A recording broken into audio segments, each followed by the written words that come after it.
ఏమీయూ చూడలేకపోయాను. హల్లెలూయా. 26వ అధ్యాయం 13వ వచనాన్ని చదువుదాం. 26:13.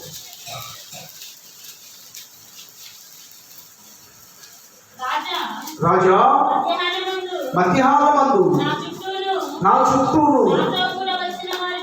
నాతో కూడా వచ్చిన వారి చుట్టూను ఆకాశము నుండి సూర్య తేజస్సు కంటే మిక్కిలి ప్రకాశమానమైన ఒక వెలుగు త్రోవలో ప్రకాశించుట నేను చూచితిని.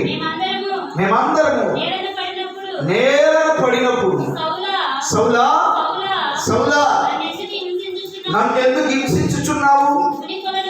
ముని కొరకు ఎదురు తన్నుట నీకు కష్టమని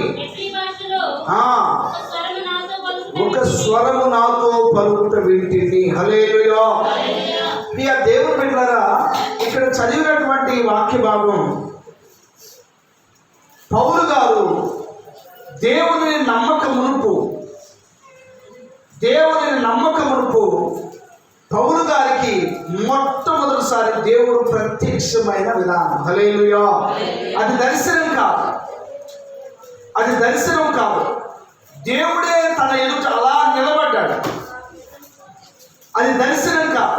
దేవుని యొక్క ప్రత్యక్షతను అలా చూశాడు. ఆయన ప్రత్యక్షంగా దేవుని చూశాడు. ఆయన చెప్తున్నాడు కదా, ఒక వెలుగును చూశాను. అది ఎలాంటి వెలుగంట? ప్రకాశమానమైనటువంటి సూర్య తేజస్సు కంటే ఒక ఘనమైన వెలుగును ఆయన చూడగలిగాడు. అందుకని ఆయన కడిపోయింది. హల్లెలూయా. అంత ప్రభావంతో యేసు ప్రభు వారు ఆయనకి దర్శనమిచ్చాడు. అనగా కనబడ్డాడు. ఇది దర్శనం కాదు, ఇది కనబడ్డాడు. స్వతహాగా పౌలుకి దేవుడు తను తాను కనబరుచుకున్నాడు. ఎందుకు కనబరుచుకున్నాడంటే యేసు ప్రభు చనిపోయి తిరిగి లేచాడని యేసు ప్రభు శిష్యులు చెప్తున్నారు. ఈయనేమంటున్నాడంటే చచ్చిపోయాడు ఎవడో బతికొస్తాడు, ఎవడు ఇంతవరకు బ్రతికి రాలేదు, ఇది శిష్యులు ఆడుతున్నటువంటి ఒక నాటకం, లేదా ఇది ఒక అబద్ధము బోధ అని చెప్పి ఆయన ఖండిస్తూ వస్తున్నాడు.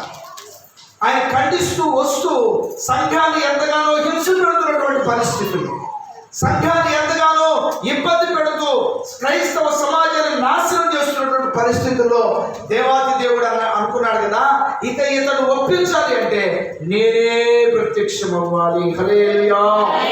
హల్లెలూయా. నేనే ప్రత్యక్షం అవ్వాలని దేవాది దేవుడు దమస్కు మార్గం గుండా పౌలుతో ఉన్నటువంటి ప్రజలు ఆ సైనికులు వెళుతూ ఉండగా దేవుడే తన ఎదుట అలా ప్రత్యక్షమయ్యాడు. హల్లెలూయా.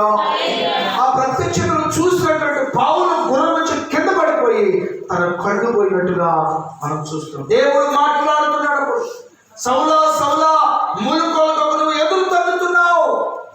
మును కొరకంటే